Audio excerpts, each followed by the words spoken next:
आता है नहीं आता? श्रीमद् भागवत में नहीं आता, नहीं आता, बिल्कुल नहीं आता। क्योंकि सुखदेव जी राधा रानी को परम गुरु मानते थे। जब राधा रानी का नाम ही श्रीमद् भागवत जी में नहीं दिया तो विवाह का उल्लेख कैसे हो सकता है?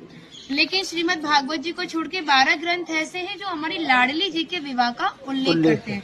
लेकिन जिस भांडेर वट के नीचे आप खड़े हो, इसका श्रीमद् भागवत जी के 10वें स्कंद के 18वें अध्याय में 22वां श्लोक कि बृहंतो बाहि मानस्य 4 यंत्रस्य गोदनम भांडीरकम नाम बटम जम्बू कृष्णम प्रोग्राम, यानी वृक्ष द्वापर युग में बहुत विशाल था, 4 योजनों में फैला हुआ था। इसकी जो सीमा थी वो 15 किलोमीटर में थी, तो इसको पंचकोशीय वृक्ष के नाम से भी जानते थे।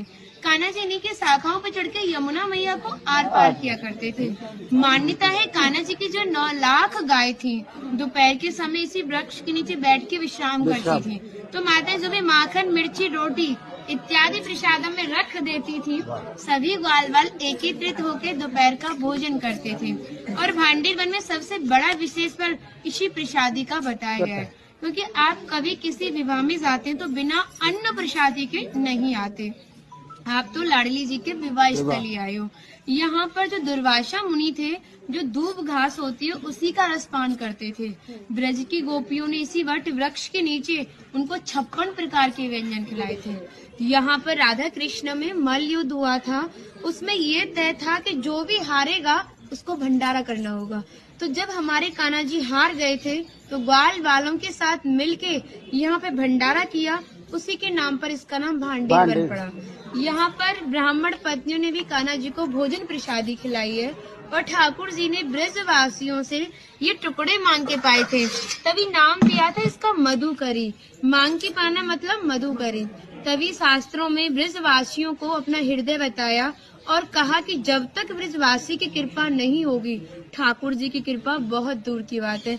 यानी सर्वप्रथम ब्रजवासी की कृपा होना बहुत जरूरी है, जब ही हमारे ठाकुर जी हमारे ऊपर कृपा करते हैं। हमारी राधा रानी ने स्कंद पुराण में इस स्थान के बारे में ये कहा था कि जो भी गुप्त वृंदावन आएगा वो मोक्ष को प्राप्त होगा। यानी भांडीर वन को ही उन्होंने गुप्त वृंदावन कह के संबोधित किया। तो कान्हा बोले तुम इतनी बड़ी बात को कह रही हो, लोग पाप करेंगे और सीधे दौड़े भांडीर वन चले जाएंगे, क्योंकि आपने तो मोक्ष धाम ही भांडीर वन को कह दिया।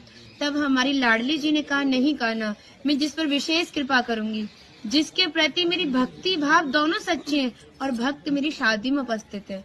यानी आज से 5,500 वर्ष पूर्व आप इस स्थान पर थे।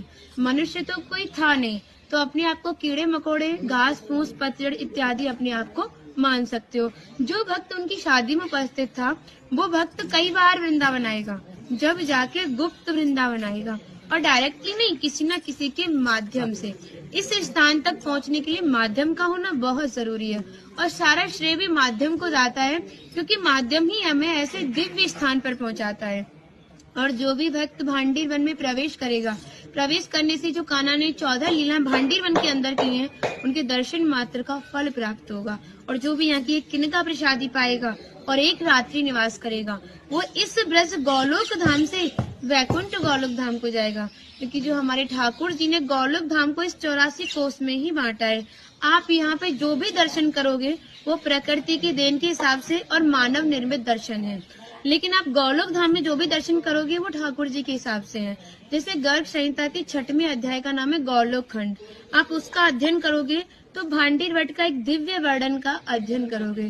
कहते हैं गौलोक धाम में ब्रजा नदी के किनारे भांडीर वट है, यानी यमुना मैया का नाम ही गौलोक धाम में ब्रजा है।